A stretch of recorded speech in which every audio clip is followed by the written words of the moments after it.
Hello and welcome to the Unqualified Podcast with Leon Wilson. That's me. I want to thank you for stopping by. If you are one of our subscribers, I really do appreciate you. There's a lot coming down the pike. We're not done. We're going to keep on pushing forward for the Lord because that's what He called us to do.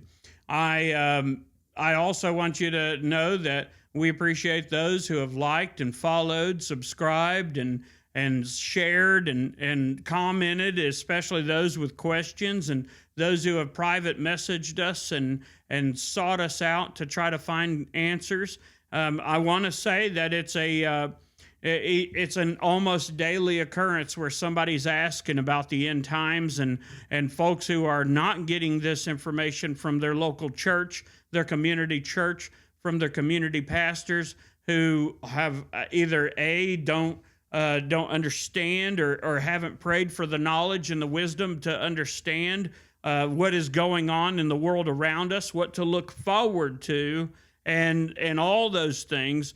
They're coming to us and they're asking, hey, what is your opinion on this? How do you understand that this is going on? And that drives me. It really does. I think it's pretty amazing that folks could feel like they have somebody they can trust, and even if that's me, especially if it's someone else, because I am not worthy, and that's for certain, and I'm definitely not qualified. But over the last 8 years, I've read and studied the end times, and I've tried to grow my knowledge and my wisdom and my understanding, and I've prayed for that. I prayed that the Lord would teach me about what is to come and to equip me for what is to come. And there's a lot of folks that don't do that, and there's a lot of folks that stay away from, let's just say, like the last few chapters of Daniel and Zechariah and Ezekiel and Matthew 24, Luke 17, Luke 21, and all these others, the books of to the letters of Thessalonians and all that. And these folks, they shy away from the promises that Jesus made to us, that God made through men to us, and here we are, ignorant in the ways of the Lord, and it should not be that way. It really should not. We have no excuse. I mean, we own the Bible. If you got a copy of the Bible, read it for yourself. I have a friend who had enlightened me that in some churches, some denominations, the people don't really read the Bible. You totally just are dependent on this preacher to read and understand the word and try to tell you what's going on. And I'm thinking, man, all the hope that they're turning away from, all of the knowledge that they're turning away from, and all the enlightenment that they're turning away from, the encouragement, the edification, the direction, the instruction, the rebuke.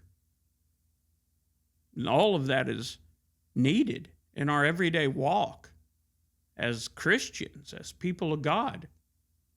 And it just fascinates me in a very bad way that folks can just feel like they can go without it. And that's just sad to me.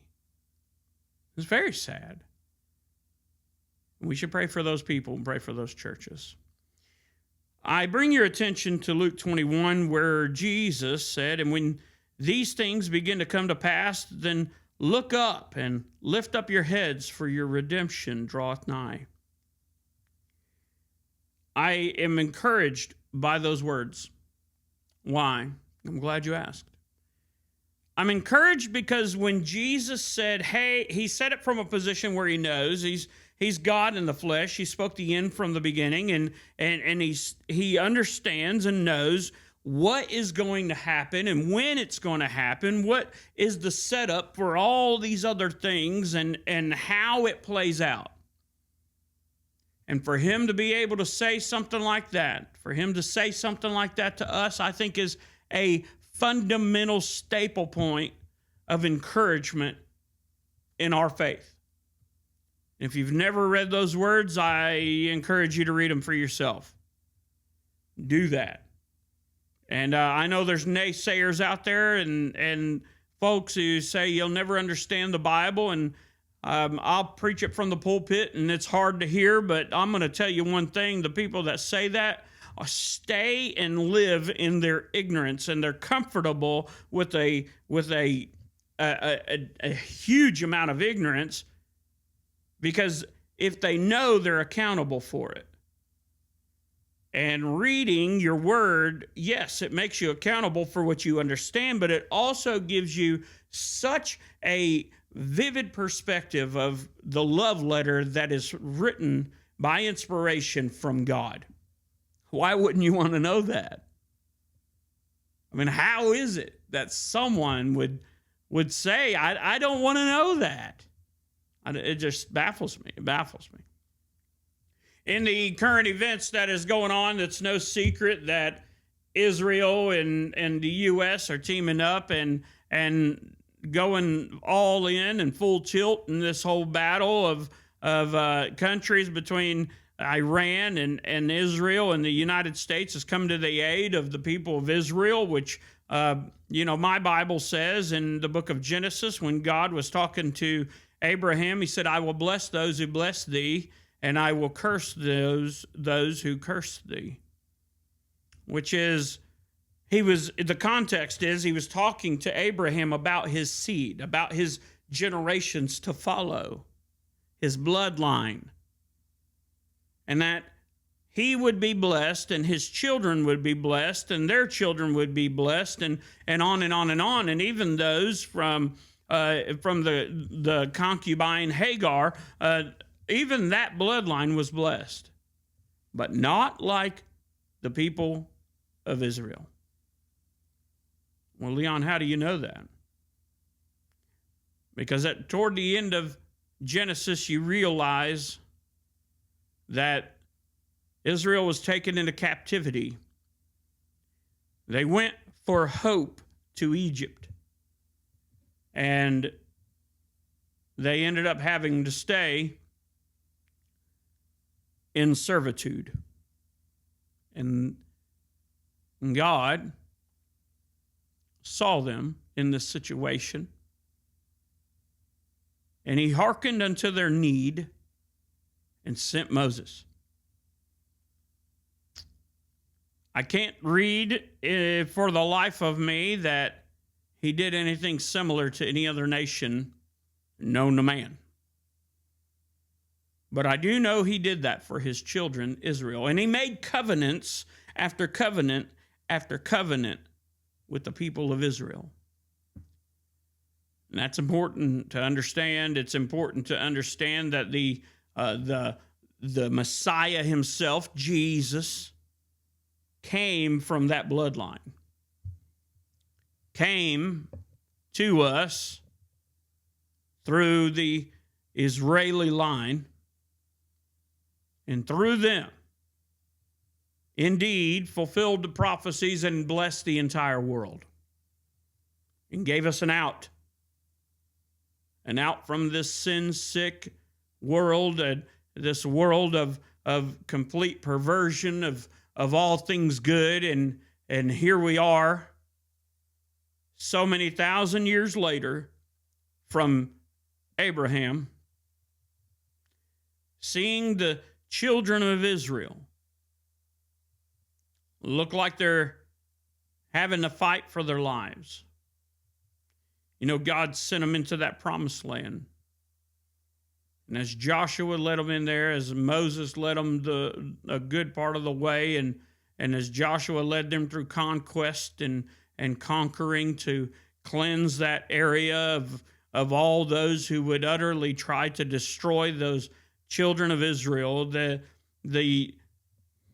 land ended up being settled by these people, and it was through the turning away from God and having these certain tribes and issues that had gone on, and the judges were being rejected. Their word that they was judging was being rejected, and you had bad judges, you had good judges, you had great kings, and you had bad kings throughout time, throughout their history. I didn't set out to talk about this, but while we're on the subject, I'll talk about it. this lineage swaying in and swaying out of God's will caused a lot of havoc, caused a lot of issues. And God called them a stiff-necked people, but he did not turn his back on them. Instead, he delivered them up to enemies. More specifically, the time they spent under Nebuchadnezzar and the time they spent under the Roman rule and the times they spent under the Pharisee thumb or not Pharisee, but the Philistine thumb and all that. And even to this day, it's like they have to get permission to do this or permission to do that, when they're blessing the whole world in so many different ways. Yet, when someone threatens their utter existence on this planet, everybody in the world, across this world, is saying, whoa, whoa, whoa, whoa. You can't strike. You can't do this first strike motion. You can't lash out. You get things like the October 7th attack, and you get other attacks that have happened in the past from their northern border, from within, from their east, from their south, and literally a ring of hate that surrounds that country, that small nation. And you get all of these attacks and all this other pressure, and they're not supposed to retaliate when they're struck. People can come and kidnap a couple thousand and a half people, and you're supposed to just sit back and say, that sucks, but we're not going to do anything about it. But when they go in and level their enemy, and they gave plenty of notice, hey, everybody needs to get out of this region because we're going in after our people who were kidnapped. And they say, get out of this region, get out of this whole area. And there's an avenue to the south that you can go, and you can go into Egypt, you can go wherever else you need to go, but you need to stay out of here because we're going in. Since they won't give us our people back, we have to go in. And they did. And they were met with heavy resistance, and they were rocketed and all those other things, and God has protected them.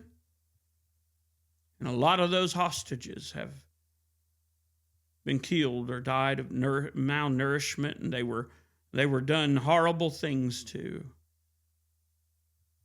And yet the world is saying, restrain yourself. If that was your family and someone had, let's just say, taken your child and you knew the house, it was actually just right next door, and they took your child into that house, and you could hear that child screaming, you wouldn't help them? I think you would.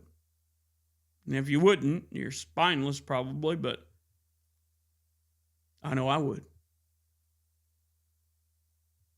I know I would. I have. And this world that we live in is no better than it's ever been. It's completely and utterly chaotic in a lot of ways compared to what it was meant to be. It is utterly the opposite. Paul spoke about it in his letter to Timothy and told him that in the last days, this is the picture that he wrote.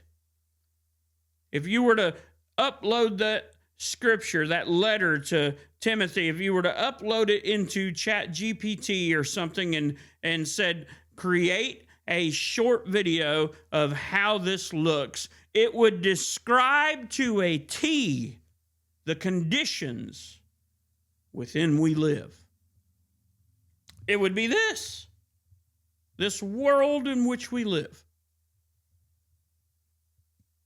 But we're crazy for calling a spade a spade.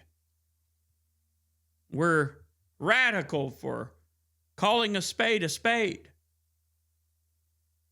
I mean, in the world we live in today, It's not that you must accept someone's existence, it's that you must celebrate their perversion. People don't want to be equal with anybody else. We're all created equal. My Bible says that we're all created equal. Our country, the United States of America, the greatest nation that's ever been on this planet, the most successful nation, the land of opportunity, the most opportunity. I talked to a gentleman the other day who moved here from Europe when he was a teenager. His dad left that country, pulled up roots, sold everything, pulled the whole family and moved to, I think it was Florida, and raised them there. He was a motorcycle mechanic. He found a job at Harley Davidson, which was his dream job. He was already a mechanic on them in Europe, and then they put him through a school so that he would be even the better. Took him under their wings, and he retired from that job. Raised his whole family on that. And my friend, who is the son, he said, I would not move to any other country. And I said, well, if you did, where would you go? He said, there's nowhere like America.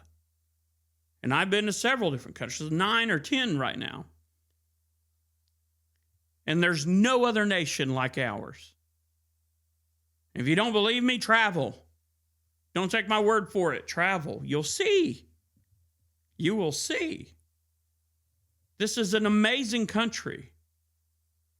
And we've gone to great extremes in the past to protect our livelihood, our way of life, and the assets that we have abroad, our interests abroad. People who could not defend themselves have been defended by American soldiers. Blood has been spent and spilled as a currency to pay the debt for others' freedoms by American soldiers. And yet, we fight amongst ourselves here in this nation. But look at Israel, fighting for their very lives. And we've come to their back. And we've got a ton of people, roughly 2% of this country, who can't stand that fact. That's sad to me. That is sad. Our closest ally in the region, the only footprint from which we can help and heal and ally and take care of people and try to, I mean, we send food to our enemies. We send healthcare products to our enemies. We send them money and we send them doctors, and we park our ships and we use our money on their economies to supercharge their economies.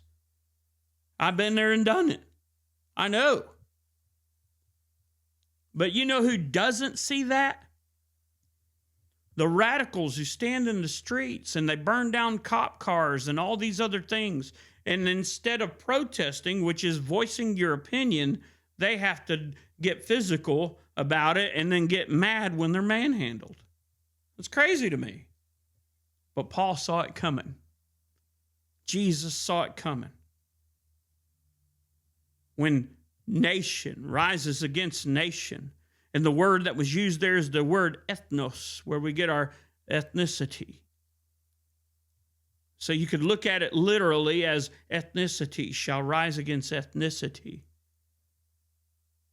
And all these nations and peoples and tongues, all around the world, there's conflict going on. I did a study just a year and a half ago to see how many wars were going on at that time. And what's crazy is that it was like 40-something wars that people knew about, and then 80-something wars because some of them intertwined and some of them are just in a Cold War, and some of them are in an information war, and some of them are happening in the cyber world, and some of them are happening in the cloak and dagger world where they're putting people in place like Game of Thrones and things like that.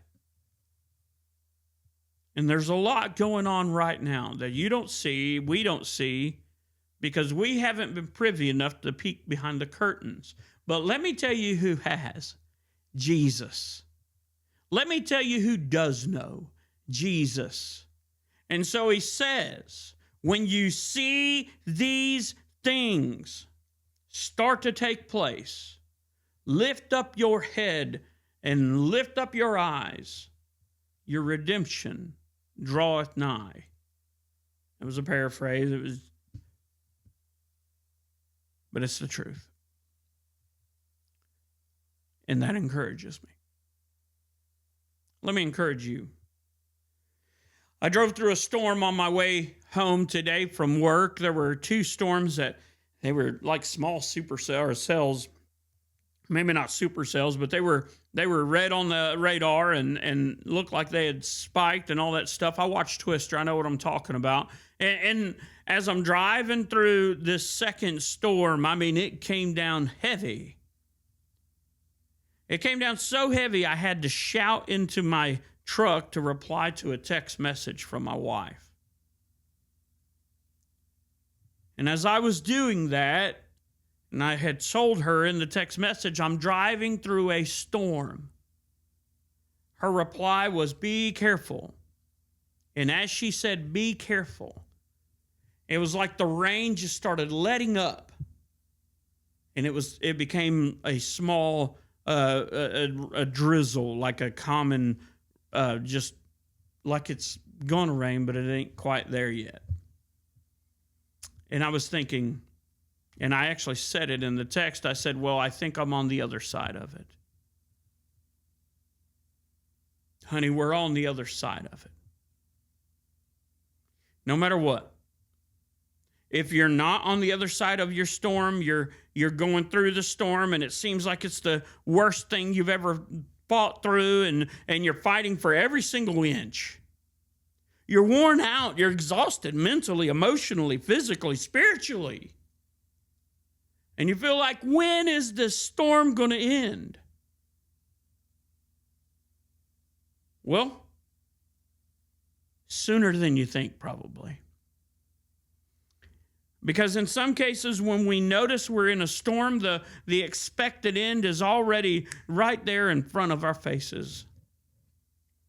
When we feel like everybody in our life has just abandoned us because we're damaged goods, or we got emotional issues that we're trying to get to the bottom of, we got health issues and just bad situations all the way around. We got people who either turned against us or walked away, like I said. But some of the time, people that you love and you trust and you put investment of time and energy and emotion in, and they turn against you, and you feel like, man, I don't know how all this is coming about, but why is it all hitting at the same time?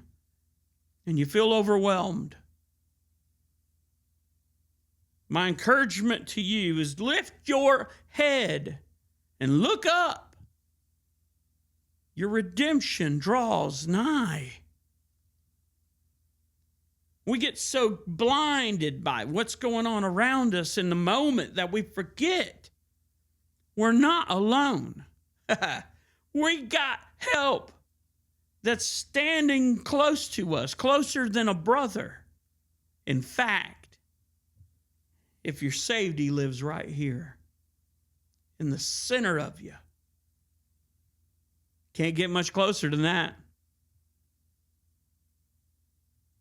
And here you are, coming to the realization, man, I'm not alone. How could I be? My friend, Jesus loves you. In some cases, we stay in the storm even though we don't have to. Sometimes I think we stay out of spite. And I do know some people that absolutely love when they go through a storm because then they can get all kinds of attention. They don't want to heal, they don't want to get better, and they definitely don't want the drama to stop because they love the attention. And that's a sad situation and state of affairs right there. But it's the truth. But for those of us who crave the attention of our Father, praying doesn't stop when the storm is over. Praying doesn't start just because a storm is there. We're going to talk to Him anyhow. We're going to have our conversations anyways. But honey, you think that this storm is what's going to break you? No. No. It wasn't meant to. It wasn't meant to. Sometimes the storms is what sharpens us up. Sometimes the storms remind us that we need to have a conversation with God every single day, all day. That we need to stay in that open dialogue. Pray without ceasing is how the Bible puts it. How do you do that, Leon? Man, just talk to Him. Just talk to Him. Pour your heart out. In the mornings when I get in my truck and get everything situated, I start pulling out toward the road, and I always start my conversation with God as if He's right there through the windshield looking at me. Because He is. He's even closer. Say, good morning, Lord. I thank You for this day. I thank You for Your love. I thank You for Your grace. I thank You for Your mercy. But Lord, I thank You so much for Your favor. I ask Him to forgive me for everything I've said, everything I've done, everything I've thought that was not like Him. To purify me and sanctify me wholly in His sight. And then I start talking to Him about my day. To give me favor even with those who are my enemies and who are consider themselves my enemies. I don't know who my enemies are. I love every one of you. We all have those who we consider our haters, and I don't know them by name, all of them, but I will say this, I love them too. And if you're watching, I love you. There ain't nothing you can do about it. You couldn't whip me and make me not love you. But I think that's an important part of our conversation with God. Why? Because Jesus taught us that way. In the prayer that He used as a model, and then also He told us that we should love our enemies. Man, pray for those who spitefully use you. Wow. I mean, that's the ideal message right there. Anyways, I thank you for joining. I thank you for loving on us. I thank you for your support. I ask, please, if you've made it this far, please like this broadcast. Share it with somebody who needs a little bit of encouragement. I know there's some encouragement in the front. There's some encouragement in the back. It's kind of like an encouragement sandwich that comes with the ideology and the truth that we live in the last days and that there are things going on that are outside of our control, but they're well within His grasp because He designed it that way. So if you do me a favor and like this, share it, subscribe, please. Follow me on TikTok, and I sure would appreciate it. Anyways, I love you. God loves you. This has been the Unqualified Podcast with Leon Wilson.